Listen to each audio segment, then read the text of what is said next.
Coming up today on LinkedIn News Live, CEOs and business leaders around the country are pledging to create a more inclusive workplace for employees.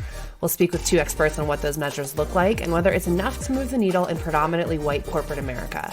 That and our poll coming up.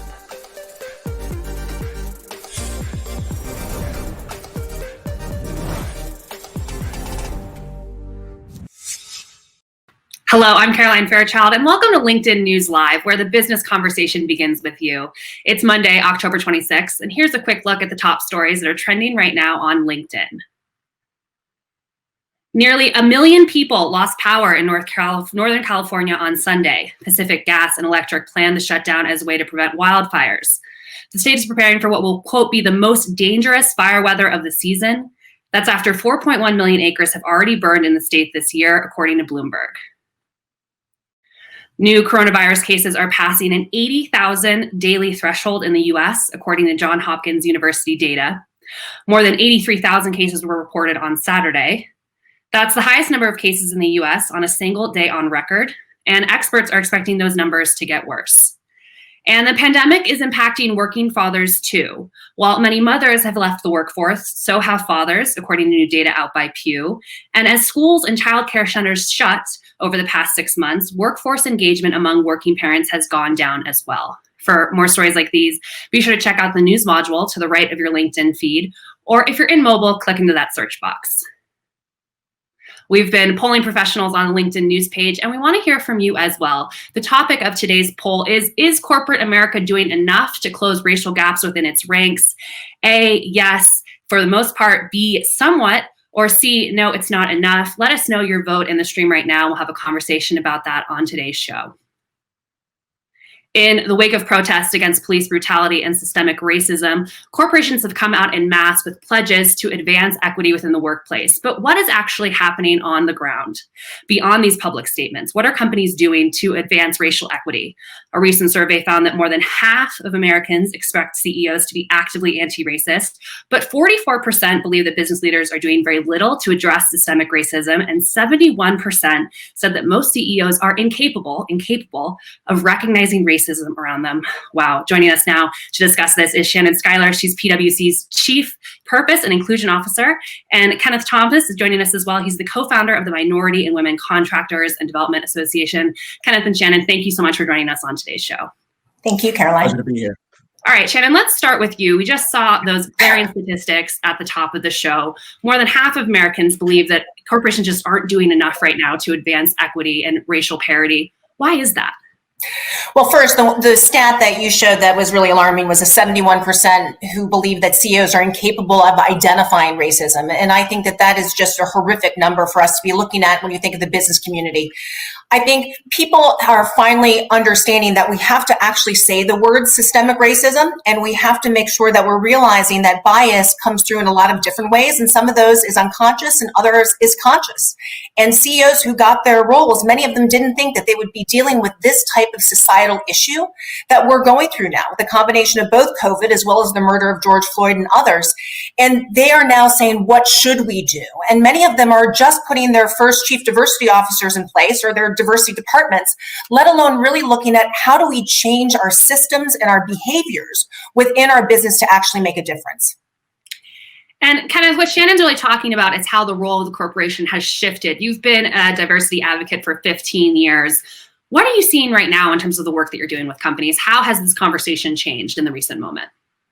Well, I think because of the killings of George Floyd and Breonna Taylor, compounded with us being in the midst of a pandemic, we are in a new zeitgeist. And it is about social justice. It is about inclusion and diversity.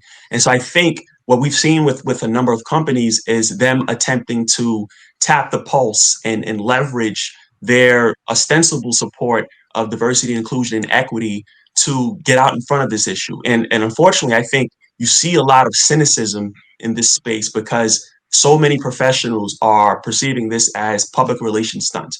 And I think it's symbolic gestures. And I think we need to really distinguish and distill symbolic gestures for meaningful, actionable, tangible initiatives that really facilitate diversity, equity, and inclusion. Well, let's talk a little bit about those actions. Shannon, you're a part of the CEO Action Coalition, action being the important word there. Over 1,300 signatures from business leaders around the country. What does that work actually look like? What's happening? Well, and it's pretty incredible because over the last 6 months, we've seen a 40% increase in the number of CEOs that have signed up for that commitment and that coalition, with now over 1,400. And what it's there to do is to say the CEO has to really own the fact that they are the Chief Diversity and Inclusion Officer. They're the individual that has to set the tone. And these companies and these CEOs specifically have committed to making sure that they're having difficult conversations. They're talking about racism. They're talking about privilege. They're talking about ways in which people interact and build trust. They're also having unconscious bias training and really realizing the biases that people bring and how to be more thoughtful and empathetic. They've also agreed to share their best practices and to say no more should diversity be something that is a competitive issue, but this is a societal issue. And so now we're seeing over 40 different industries come together in industry groups to say, how can we together be better? And what does that look like in places like retail and financial services and other groups? And then also to look at how can we engage the board into the conversation, because having the board, not just board diversity, but the board saying that this is a discussion that we have to have and should be primed to the success of the organization, and also making sure that the organization stays relevant. And then most recently, having companies commit to being a part of public policy. So really looking at the Racial Equity Fellowship to say, how can we bring companies together to do more than just in our four walls, but to really look at policy decisions that need to be made at the state and local and national level to change things and have business really pushing to drive it. I'm going to go ahead and say hello to some members who are joining us in the stream right now for this very important conversation. Terry from Seattle, Anderson from Brazil, Lori from Chicago, Larry from California. Larry, that's also the name of my 9-month-old puppy who's joining us in the room right now as well, being very quiet. And Michael from Massachusetts. Thank you so much for joining us on LinkedIn News Live. Kenneth, I want to talk to you about some of the public policies that Shannon was alluding to earlier. President Trump recently issued an executive order to curb anti-racial bias training with federal contractors. What's the issue with that? What is the potential harm that we're going to see with that policy? This is a really problematic executive order for the diversity and inclusion industry, and really as a concept, right? It's essentially placing federal contractors and organizations that source federal funds in a position that they have to choose between either abiding by this executive order and undermining their diversity, equity, and inclusion program, or funding and contracts from the federal government. And I think what's so problematic is that the executive order frames diversity, equity, and inclusion as this model that seeks to be sexist and racist and undermining white males. And I think it's really problematic. And again, I think people really need to understand the scope of federal contractors aren't just defense contractors. These aren't just the Lockheed Martins of the world. They are the Starbucks that provide coffee and pastries to federal buildings. And so I think this could be really problematic and really undermine the gains that we've made in the DEI space. And Shannon, the business community is now pushing back en masse against this executive order. In your mind, what are the importance of these trainings, and how are they, if we can't do them anymore, how is it going to impact corporate America? Well, I think what's really important that these are learned skills. First, having difficult conversation is something that you learn. And in fact, you need to practice it because you don't like to be uncomfortable. Your mind tries to get you out of it. And yet so many things of talking about things we don't know, talking about racism, talking about Blacks in the workplace, talking about what does it look like to actually have discussions about people's feedback. People are challenged by those discussions, and you have to be able to practice them. And you have to understand what are the things that are keeping you from being thoughtful and empathetic. And so in order to do that, you have to train people. You have to have conversations. You have to allow people to practice. And you have to give them the freedom in order to do that, to help them get better, just like we teach and train for other skills. This is a critical skill that we need within the workplace, and something that we want to make sure that we have, and we have the ability in order to frame that in ways that we see work. And I think companies have really taken it into account that they need to embed that. And so as people are teaching their training for upskilling for digital, and as they're looking for different ways for financial, they're also saying that really looking at diversity and saying, what are people missing? And what are the things and what are the individual attributes that you need to have to be a successful leader? And that includes being a diverse and inclusive leader and demonstrating those skills. And the only way to get them is to be taught them. Right. I'm seeing some members joining us in the stream right now with their perspective. Walter says, initiatives are effective when more than one person of the same culture is defining it. The third way is overcoming fear. Unbiased training does not work when the board is not diverse. And Min Akashi says, the need for action has never been greater. Diversity is a fact of life. Inclusion is what brings diversity to life. Inclusion is an intentional choice. Walter and Min Akashi, thank you so much for joining us on LinkedIn News Live. Kind of what Shannon keeps saying, and it's kind of a buzzword of this whole conversation, is difficult conversations and having them and being open to having them at work. Through your work working with companies, how do you start this process in terms of being uncomfortable and knowing and calling out what you don't know on this topic? Well, it typically starts with interfacing with the human resources department, usually the chief human resources officer for a company or an organization.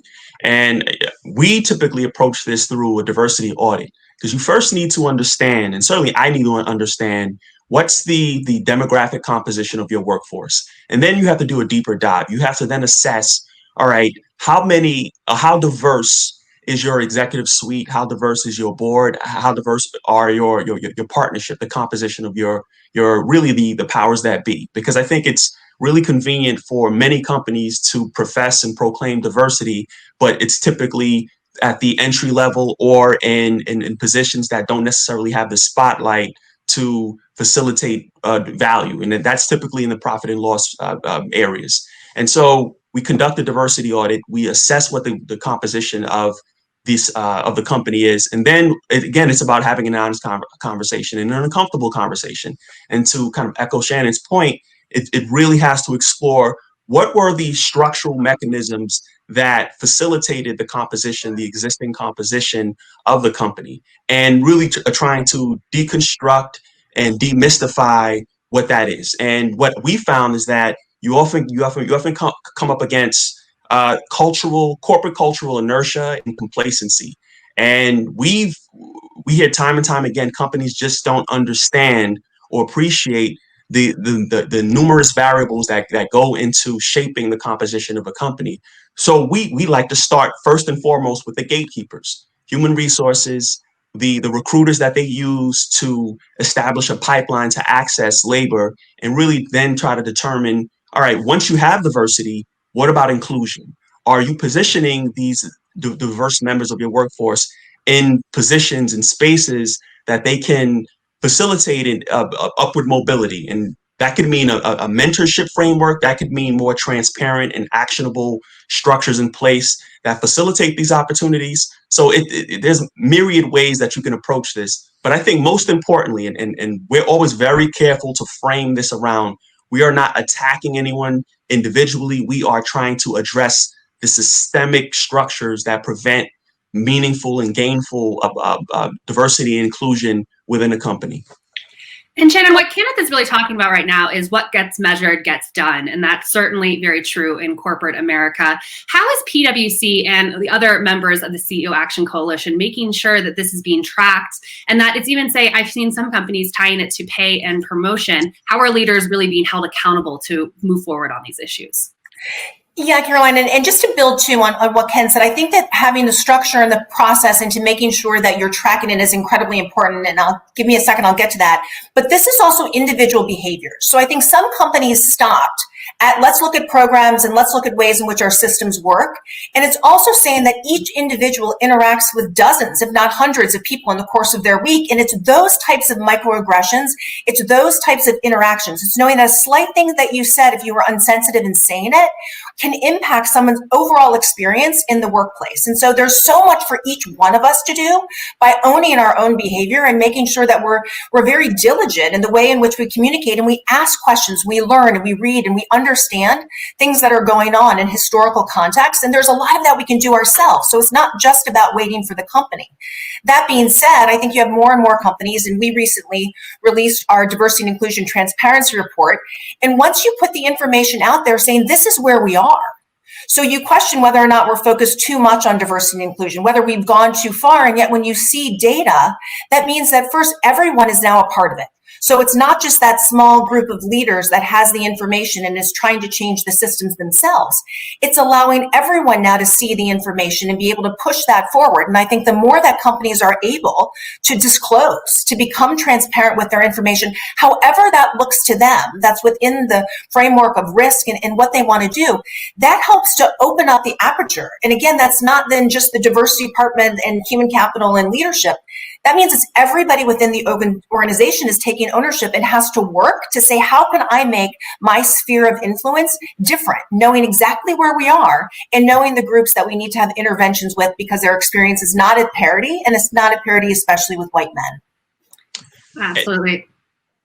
Go ahead. Yeah, and look, I think these points are so compelling that Shannon is making. And I think we certainly need to get past symbolic gestures, right? I think what we saw certainly in June were you had a cavalcade of companies giving workers off for Juneteenth. And I think symbolically, there's some meaning to that, but that doesn't address the systemic structural issues that prevent meaningful diversity. And I'd like to applaud Starbucks, right? So Starbucks recently has vowed to tie executive compensation to meeting certain diversity targets. And I think that's sort of the meaningful, actionable, transparent mechanisms that need to be embedded in more company cultures to really move the needle. And at this point, but then it really then falls to, all right, will the DEI community hold them to task and ensure that they're being transparent, ensure that the model that's being in place can be measured and weighed and assessed? Because I think that's so important that we have to move past symbolic gestures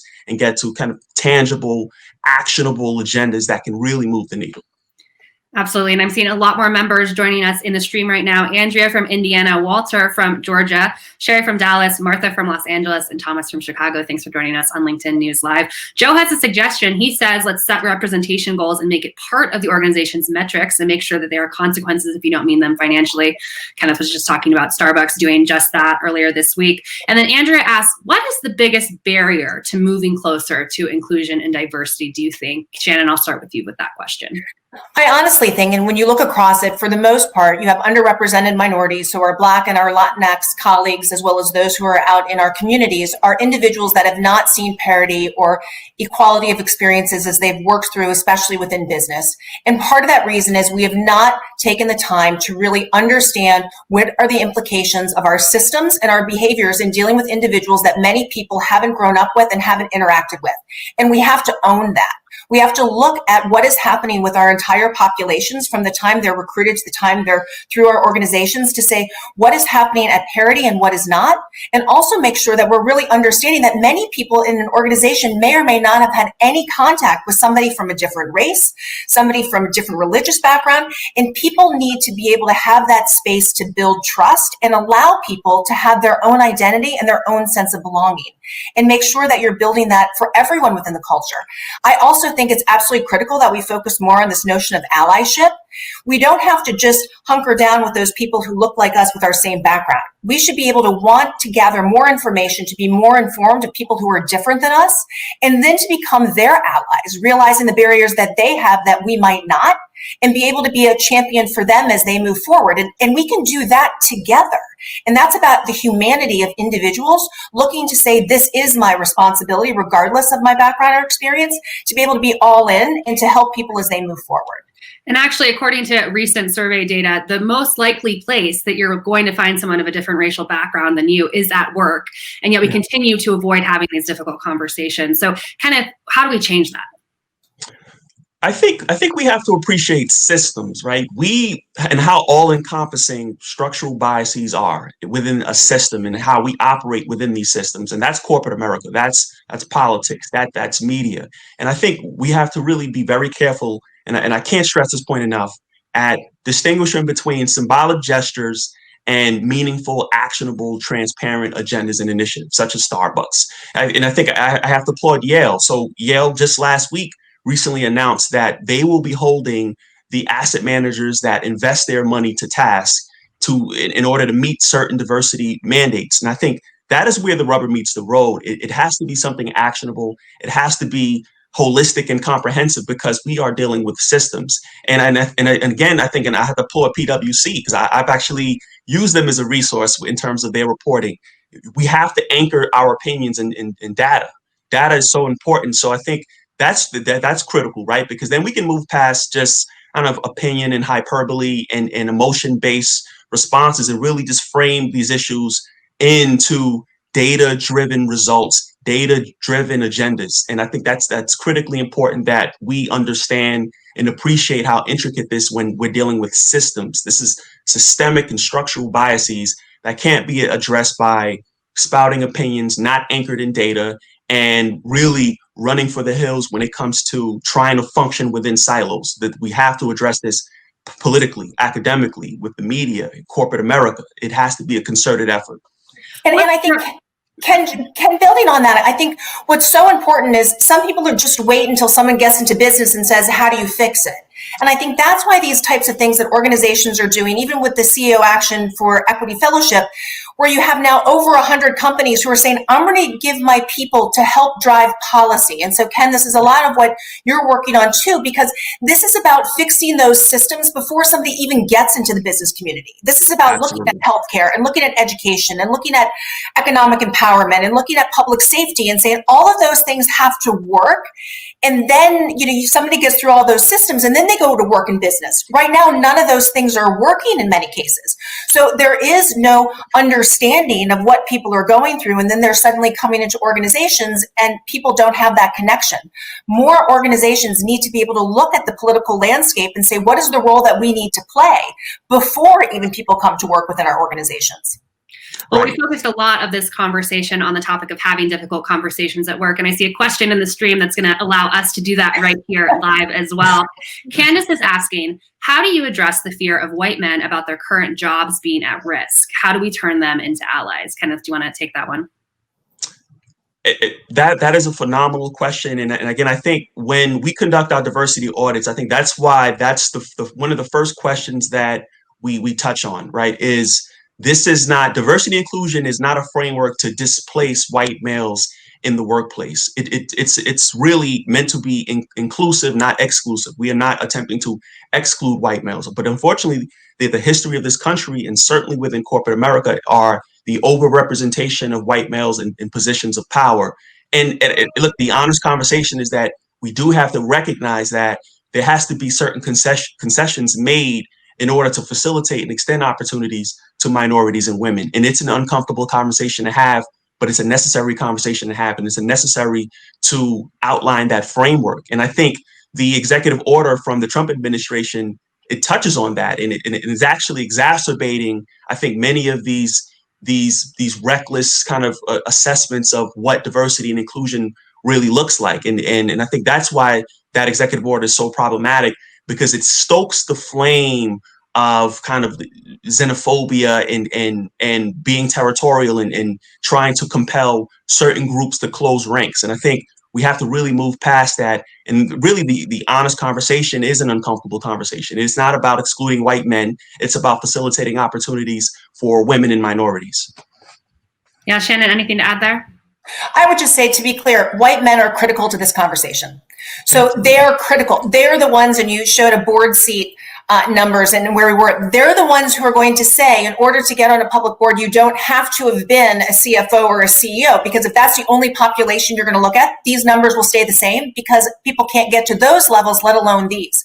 White men are the ones who have created the system, but frankly, white men are the ones who are empowered to help change it. They are the most robust group of allies that we can have. And if we believe anything over the last 25 years of data around why diversity and inclusion matters from a financial standpoint, this is something about abundance. This is something about ultimately more people around the table. This is about financial success.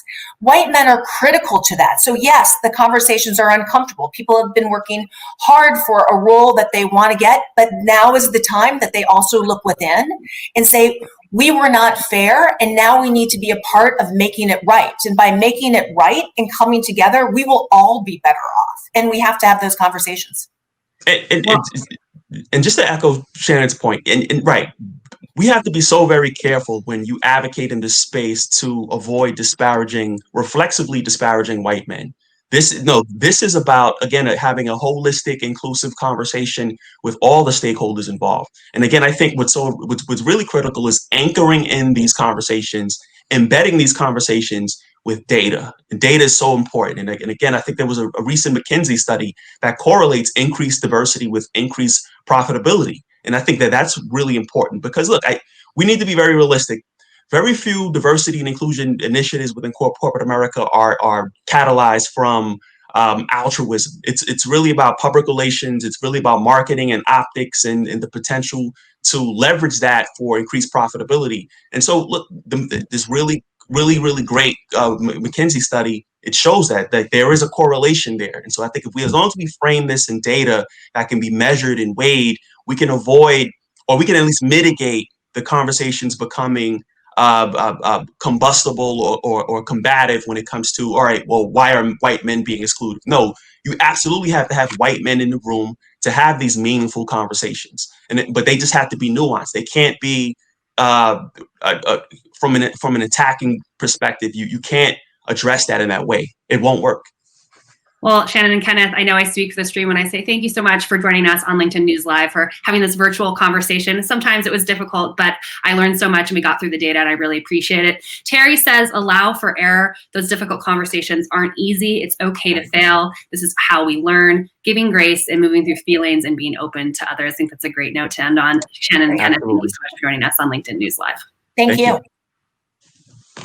All right, we're going to go ahead and reveal the results of today's poll, which is about, is corporate America doing enough right now to advance racial equity? Wow, we have over half of you voting no, it's not enough. There needs to be more done. Lauren, Beverly, Terry, Carlos, Susan, Andrea all say that. And Andrea says the culture at the top has been so stagnant in diversity with slow growth and overall numbers of diversity at the top. This needs to be a focus by organizations if there's ever going to be change to any advancing degree. Thank you so much, Andrea, and for all of you for voting in today's poll. This is LinkedIn News Live. Tomorrow, my colleague Susie Jackson will be back with you for a conversation with Steve Madden. He'll discuss his journey from a kid in Long Island to an iconic shoe brand gracing feet across America. I'm Caroline Fairchild. Thank you so much for joining us.